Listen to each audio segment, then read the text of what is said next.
My name is DirkHoffman. I'm director of the Bolivian Mountain Institute. We're a foundation, a non-profit foundation, working for sustainable mountain development. In Bolivia, we're part of the Andes. A big part of the territory of Bolivia is part of the Andes, and the history of Bolivia is tightly close to the Andes mountain range. And the Andes mountain range actually is the longest mountain range in the world. It comes from Colombia, from Venezuela in the north, goes through Colombia, Ecuador, Peru, Bolivia, and then to the south to Chile and Argentina. So the majority of the countries in South America are related to the Andes, and this is what is important for us. In La Paz, the city where I live, we are right in the mountains.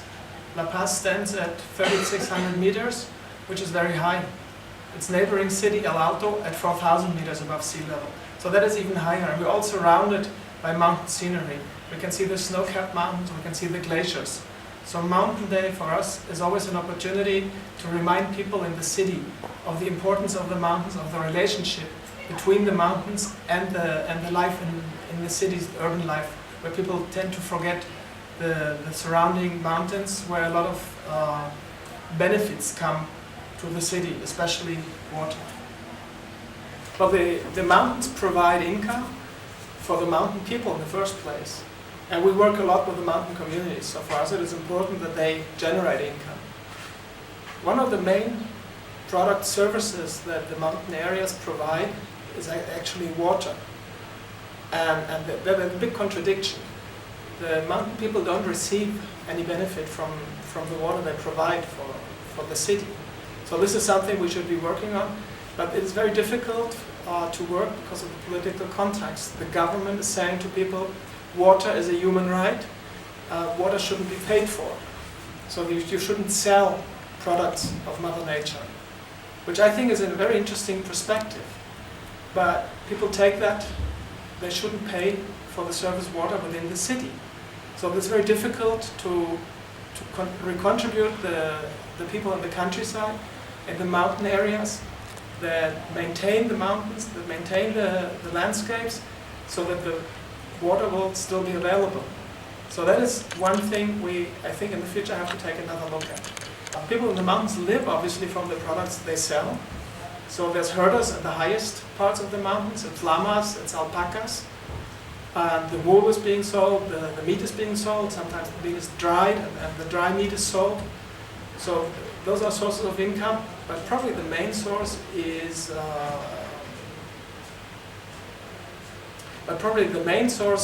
of income, the main product that is being sold in the mountains is potatoes.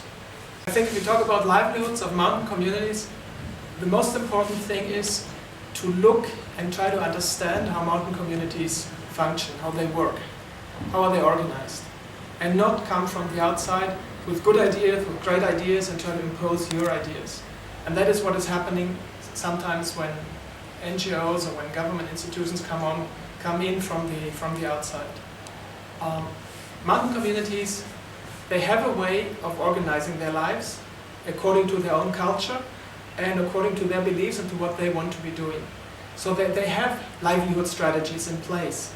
To help them to improve those strategies, I think is sometimes much more adequate and much more important than trying to come up with great new ideas and how to do everything different. And part of the livelihood strategies of mountain people is migration, temporary migration or permanent migration even. But part of the family goes to a different place, goes to the city, earns cash, and the combination of the cash earned by members of the family with the products they produce in the mountainside, in the mountain place, that allows mountain families to go on and to live. So many times, without members of the family in the city, mountain communities wouldn't be able to maintain their livelihoods in the mountain areas. So the combination, I think, is something very, very important and shouldn't be seen only as negative. A lot of people from the outside think, well, there's migration out of the mountains, so this is bad, we have to stop the migration. We have a situation nowadays that because of better health care, less children die at a young age. So population is growing, and the mountain ecosystems, they're fragile ecosystems. They have a potential to sustain communities up to a certain point. And so that part of the community, if people have many children, will have to move to other places for a time, or for a longer time, or even permanent or semi-permanent. I think that is part of a reality, and you have to see that positively and help people move, and help people, if they go to the city, that they would reach the city being better prepared. That means knowing language, having some sort of skill that is useful in the city, instead of trying to keep everyone in the countryside, which we know is not going to happen. People move for different reasons, not only for economic reasons. You know, some people want to go to the city, they want television, they want urban life. And I think this is perfectly okay, and we shouldn't tell them from the outside, the mountains are so beautiful, stay there. I mean, it's a choice of life. And to help livelihoods can mean help people in their places, buy agricultural products, and that's one of the linkages that is important. Market linkages. Help mountain people that produce for the market to sell at higher price and to produce higher quality goods.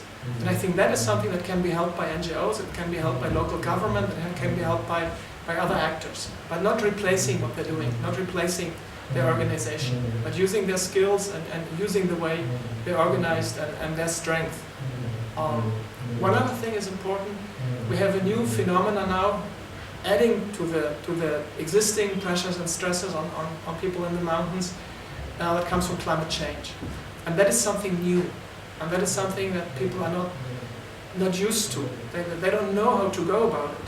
They know how to work climatic changes, variability, which they've always had over the last 100 years. They have strategies, and they're partially useful for adaptation to climate change.